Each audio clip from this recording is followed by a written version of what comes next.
Olá, meus amores do TV Relacionamento. Aqui é a Márcia Imperator. Estou aqui para desejar um feliz Natal e um ano novo cheio de muita luz, alegria e amor. E muito dinheiro no bolso para todos. Beijos, tchau!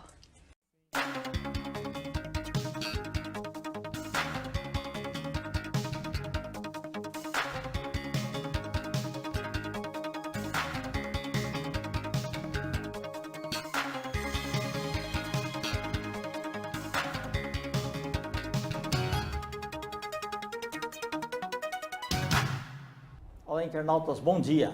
Estamos ao vivo no programa TV Call Center pela TV Geração Z.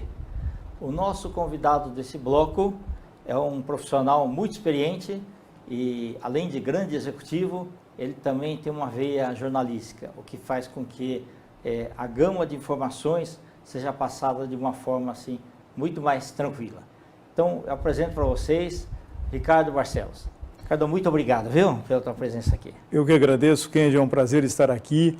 Espero que nós possamos esclarecer aí os nossos telespectadores, né, com todas as informações pertinentes. Muito obrigado. Ótimo.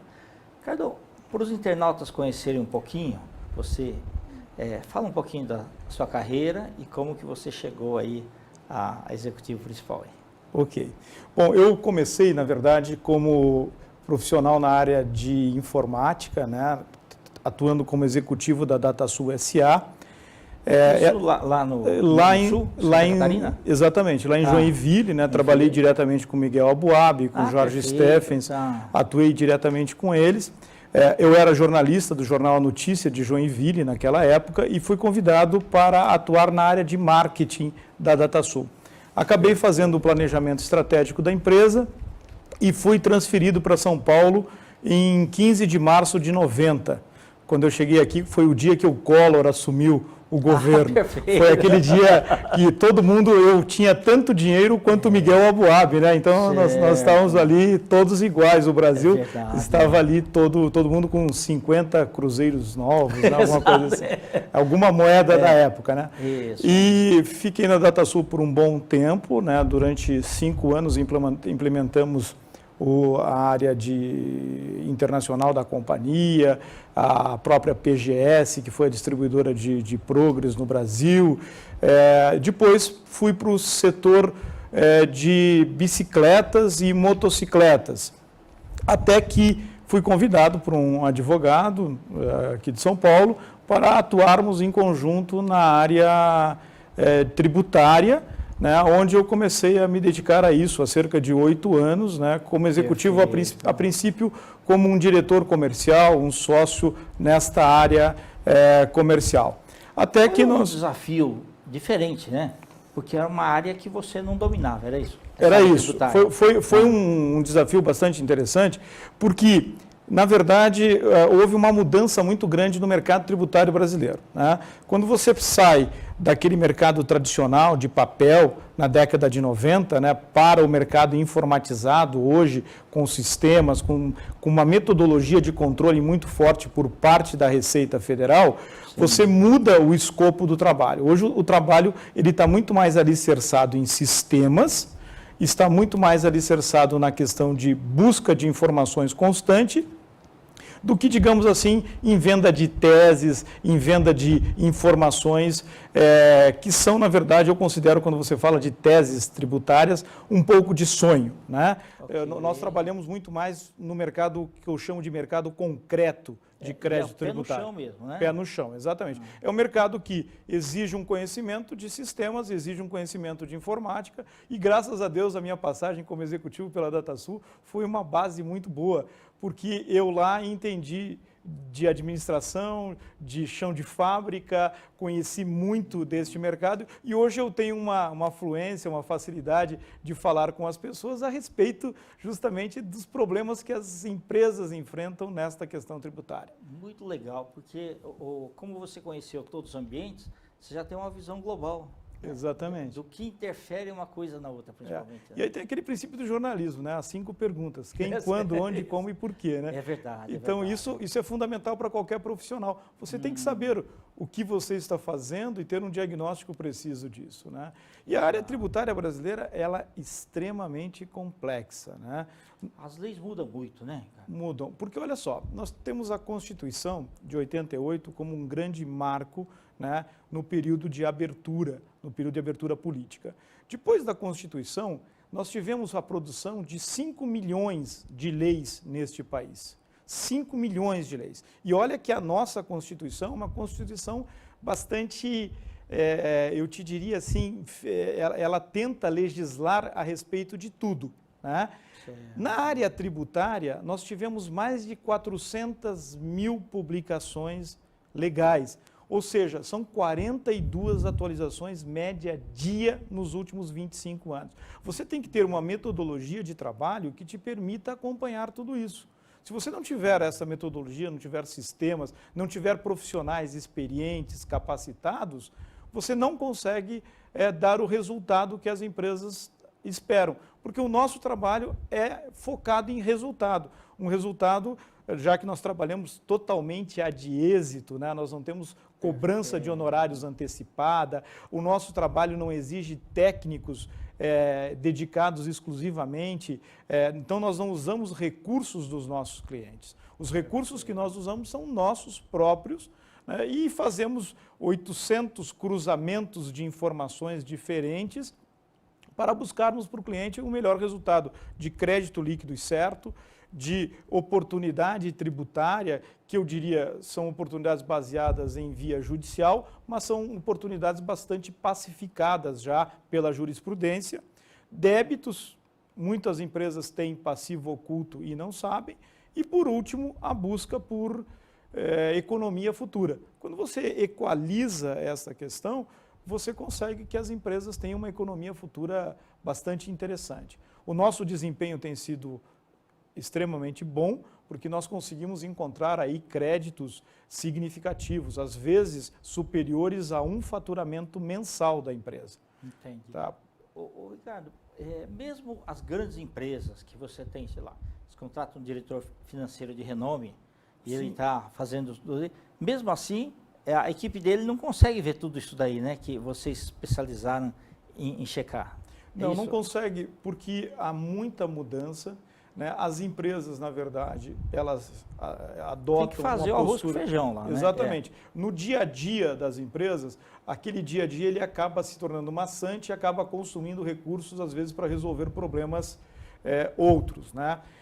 E imagina o seguinte, nós vivemos num país que nós temos 92 tributos, tá certo? Quando eu falo tributos, né, eu estou falando de impostos, taxas e contribuições, tá certo?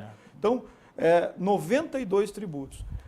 Agora, a projeção do governo aí para o próximo ano, né, com essa situação econômica que nós estamos vivendo, a queda de arrecadação, o governo pretende ainda criar mais alguns tributos.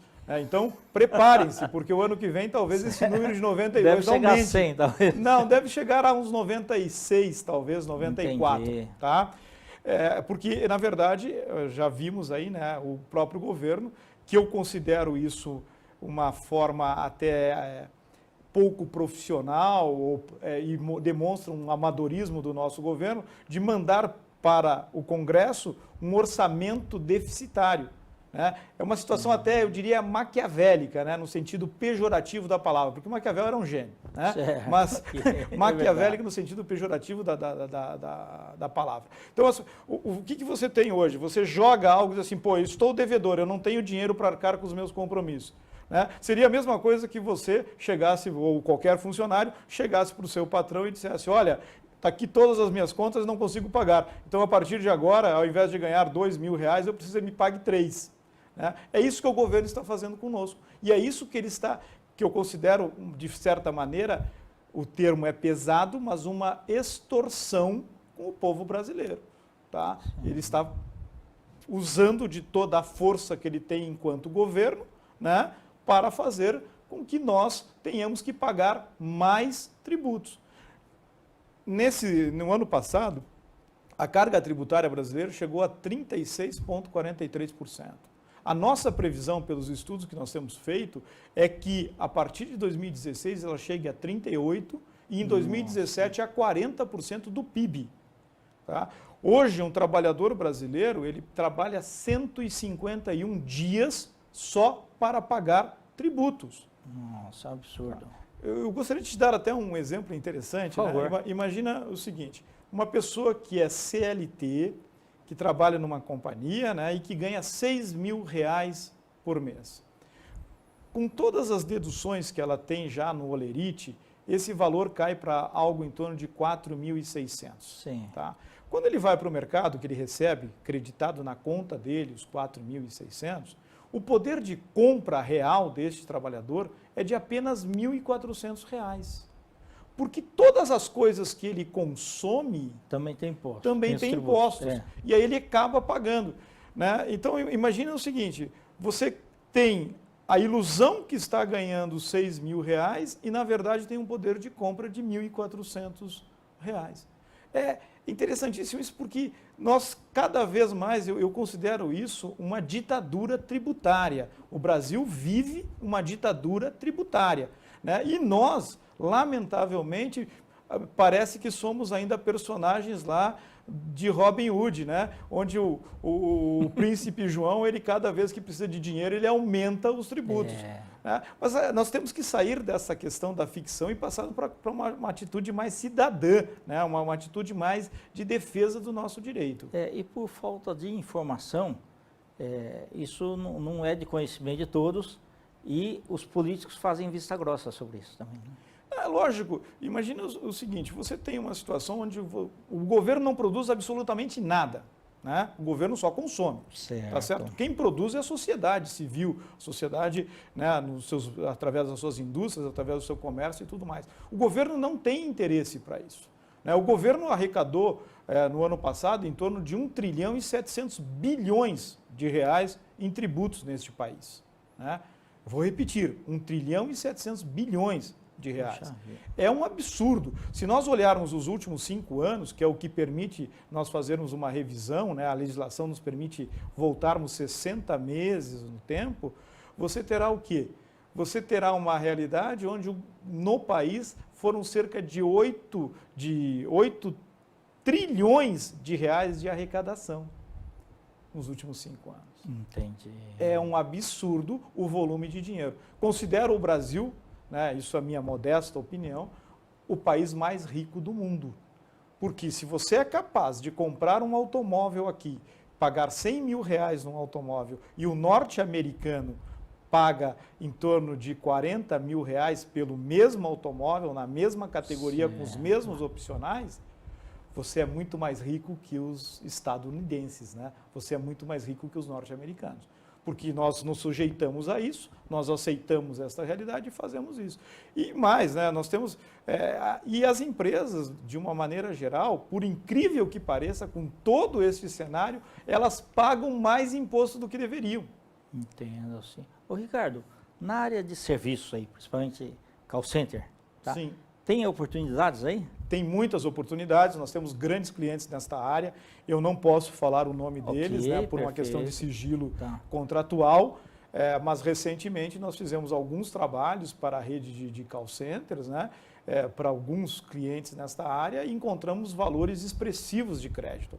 Um dos casos nós encontramos em torno de 16 milhões de reais, num outro em torno de 15 milhões de reais de créditos tributários, logicamente parte judicial, parte crédito líquido e certo, que nós consideramos. Que se chama de pacificado, é isso? O judicial que nós chamamos de pacificado é aquele que nós temos grande chance de ganharmos. Né? Esse é o que nós consideramos pacificado. O líquido e certo não. O líquido e certo é aquilo que ele pode compensar já no mês seguinte, porque ele cometeu um equívoco, ele cometeu um erro, e ele pagou a mais do que deveria. E não foi culpa do contador, nada, muitas vezes. Foi de não ter observado as leis devidamente do que seria aquilo. Né? Na verdade é o seguinte, né? O próprio sistema que nós vivemos te induz ao erro. né? O contador, eu considero o contador uma vítima desta situação, tá? Sim. Porque o sistema é feito de uma forma onde você, contribuinte, não saiba o que está pagando e o governo saiba exatamente o que está recebendo. Porque o governo tem um sistema de informações hoje tremendo. Ele cruza todas as informações da sua empresa, todas as informações dos seus fornecedores, dos seus clientes, dos seus funcionários, a sua movimentação bancária, a sua movimentação em cartão de crédito, né? Então, agora teremos a integração dos cartórios, né? Com a Receita. Então, você imagina, tudo isso está online. Nós vivemos numa grande matrix. Né? Uma matrix, é verdade. Na grande matrix tributária, onde tudo é controlado pelo governo. Eu até brinco, né, que quando eu falo de ditadura tributária, as pessoas me falam, pô, mas ditadura mesmo? Sim, é um controle total. Você vive um controle total. O empresário hoje ele não é mais dono do seu negócio. Ele é um mero administrador, né, onde o governo é o seu sócio majoritário. Legal. Ricardo, que você teria de conselho aí para as empresas que estão nos assistindo? Para conhecer mais sobre os seus trabalhos aí dentro da consultoria jurídica. Bom, eu gostaria de me colocar à disposição, né? Nós estamos abertos para conversarmos, né? Eu sou o tipo de executivo que eu gosto de estar no campo, eu gosto de conversar com as pessoas. Mas que tamanho de empresa assim que seria interessante?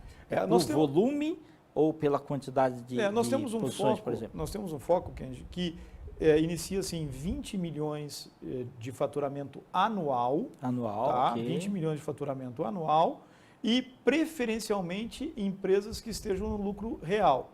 Não impede de nós fazermos trabalho para o lucro presumido, tá? Porque no setor de serviços nós temos a incidência básica de 6 tributos, tá? Certo. Então o IR, a contribuição social sobre o lucro, o PIS, a COFINS, o ISS e o INSS, tá certo? Perfeito. O mercado de call center tem muita oportunidade porque tem muitos funcionários. Nesta área previdenciária há uma enorme oportunidade, né? O volume de profissionais afinal de contas, o call center talvez seja o segundo ou o primeiro maior empregador do Brasil nesse momento, né? Sim, Na área de serviços, né? Então você tem um volume muito importante de pessoas. E se imagina, nós podemos imaginar o seguinte, se uma empresa paga hoje 36,34% de tributo, as pessoas físicas, né? E as empresas somadas, no caso de funcionários CLT, nós temos uma carga tributária que começa em 63% e vai a 119%, dependendo do salário do profissional, dependendo dos benefícios, dependendo de uma série de fatores. Tá ótimo. Ricardo, você quer deixar teus contatos? Bom, eu tenho enorme prazer, eu gostaria de agradecer a oportunidade que vocês nos deu, né? E eu gostaria de deixar o meu celular, que é o 99389-1008, e o meu e-mail, que é ricardo.barcelos, Barcelos com 2 L's, @cpeagle.com.br. Eu tenho certeza que nós teremos muitas oportunidades, o mercado de call center tem grandes oportunidades de crédito tributário aí e nós estamos à disposição. Tá ótimo. Muitíssimo obrigado. Eu que agradeço. Obrigado. Internautas, nós então finalizamos com os agradecimentos ao Ricardo Barcelos, né? Também a Gisele Fernandes, que nos trouxe a indicação, né? Terminamos aqui o programa TV Call Center. Um grande abraço e até a próxima.